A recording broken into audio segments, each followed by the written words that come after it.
fear of things or experiences, doctor's appointment, and more.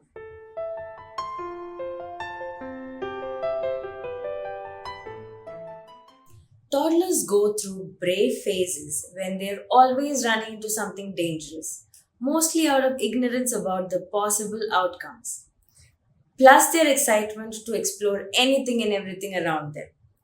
Then comes a phase when they become fearful of the silliest of things, silly for us, not for them, like the pressure cooker whistle, the fan, or the truck sound, anything. So, firstly, these are normal developmental phases in a toddler's life. What you're seeing on your screen are the kinds of fears that your child might experience as per her age. So, why is your toddler behaving like this? How do these fears originate? Well, there's a couple of factors. One is input. What are they watching or hearing or experiencing? Did they watch some scary movies or videos? Are you using some fear tactics? Oh, don't go there, there's a monster there. No, don't do that, the police will take you away. If you don't eat this, the doctor is going to give you an injection. Most of us are guilty of using some of these fear tactics for instant obedience, but as you can guess, they can backfire. Even if you are warning them against genuine threats like don't go close to the knife or fire or running on the road or not running on the road, if you're warning too much too often with a lot of exaggerated expressions that can make your toddler extra fearful too. As your toddler's imaginative powers grow, they will be able to imagine fearful and mostly impossible scenarios like a monster in the potty or the fan falling down on them and so on. That could also be inspired by the inputs they're receiving. As your toddler's cognitive abilities grow, they become capable of considering the possible outcomes of their action. That if they go on the slide, there's a possibility that they can fall. So they anticipate that and become fearful of getting on the slide. That's good in a way, right? They're thinking and evaluating and taking steps that will help them be safe. Finally, their fears could originate from their implicit memories. Maybe when they were little, they fell off the swing, or they saw a child falling off the swing, and that has got stuck in their memory somewhere. Though they can't consciously remember it, their subconscious mind warns them of danger based on that memory. And that can cause your child to cry and melt down just at the side of a swing, leaving you wondering what's happening. When we ask Ben, it's clear. The emotion beneath this behavior is fear, of course. And the hidden need is connection, the need to feel safe. So, what do I want to teach and achieve now and later? I want to support my child emotionally as she experiences such fears. I also want to make sure I'm not adding fuel to her fears or creating fears in any way. I want her to know and learn how she can overcome her fears by acknowledging them and gently guiding her through these fearful experiences. How can I best manage this behavior and achieve my discipline goals? Number one, do not create fears. Avoid using scare tactics like I mentioned earlier. If you scare them, like if you don't eat this, you'll get an injection. Isn't it valid and natural that they'll be super scared and anxious next time they genuinely need to go to a doctor for a vaccination? And then they'll bring the roof down and you'll bear the brunt of your own fear tactics. So, no.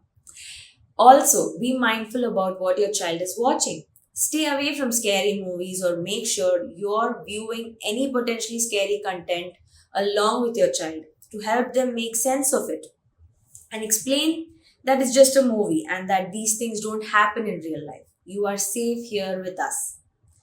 Minimize your warnings. Yes, of course, it's necessary to protect our kids, but do that by making sure you're creating safe spaces for your child so they don't keep running into dangerous corners or things.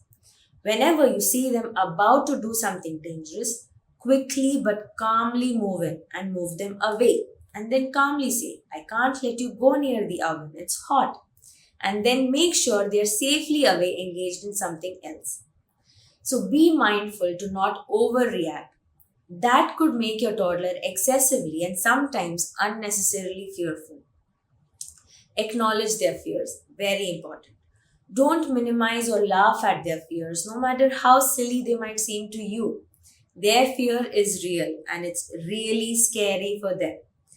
Whenever you find your toddler to be fearful, use a calm response. I see you're really scared to go on that slide. It's okay to feel scared. I feel scared too sometimes. A limit is not needed here. Then you can meet their need. I'm here. You're safe with me. You can go on that slide whenever you're ready. It helps them to know that it's natural to have fears, that everyone has fears and that there's no pressure. You're there with them to keep them safe, and that's all they need to know. Do not push your toddler in an attempt to help them get over their fears. Imagine you're afraid of insects and one of your friends thought it would be fun to fling a rubber cockroach at you. How would that feel for you? Well, someone exposed you to your fear. Will it help you get over your fear of insects? If nothing else, you'll freak out even more. So, in short, that's not a good strategy. The more you push, the more anxious your child will become because he can't sense safety when you push, and therefore he will resist even more. The best way to help your toddler overcome his fears is to offer your warm presence and safety. Be on your child's side and allow them to take their time to feel ready for whatever their fear is, like trying the slide or swing or cycling. If they're afraid of specific experiences like the pressure cooker whistle, or loud noises like the sound of the mixer grinder. If these things are unavoidable, make sure you are with your child, offering your warm presence. Acknowledge their fears and help them get through that experience. For fears that originate from past experiences like falling off the swing and getting hurt, parents tend to avoid talking or recalling those experiences, thinking it would bring back those scary memories and reinforce those fears. However, science says that it helps to recall fearful incidents, but with the intention of bringing more clarity to it and helping your child feel safe. It could sound like you're afraid of going on the swing because you're scared you'll fall down and hurt yourself. Last time you fell down, then mama came to you, hugged you, helped you get up, and you were safe. This time we will hold on to the swing tightly and mama will swing you gently. You want to try? Then, whatever they decide, respect their decision. Sure, you can go on the swing whenever you're ready. I'm here with you. For irrational fears like a monster under the bed or in the potty, or fearing that the ceiling fan might fall on them, check if there has been any inputs that are creating these fears and get rid of the root cause first. Acknowledge their fears and infuse playfulness. It can help overcome your toddler's fears, like a magic spray or a magic wand that drives monsters away. If the fan is scary, having a toy fan or a pinwheel that they can interact and play with could help. As your child takes the initiative to try something he was once scared of, descriptively praise their efforts and progress. Wow, you're not scared of the monster in the potty anymore. You sat on the potty yourself. Way to go. It's natural for kids to be fearful and melt down if they experience a new environment or new people or new experiences. Remember, the lower brain kicks in when something is unfamiliar. The alarm system kick in and your child will go out of control very soon. Let's take an example of a common scary experience for kids, the doctor's appointment. How can you make it less scary for them? Here's the key. Make the unfamiliar familiar. How do we do that? We help them visualize clearly what to expect, and we can do that with calm prep. In a calm moment, give them every possible detail. Tomorrow, after lunch, we will go to the doctor. The doctor will check to see if you're healthy. If you have a doctor's set, great, use that to show how exactly the doctor will check with a stethoscope. If they're going to get a shot, show that too. The doctor will give you an injection like this. Do you want to carry your teddy or your dolly with you tomorrow to show them how the doctor checks?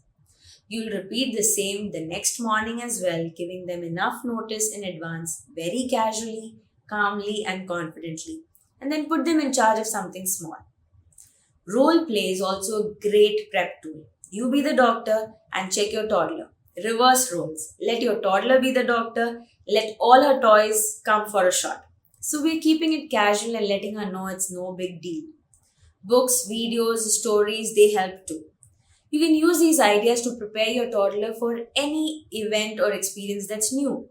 When their brain knows what to expect, it tends to freak out less. So, good luck.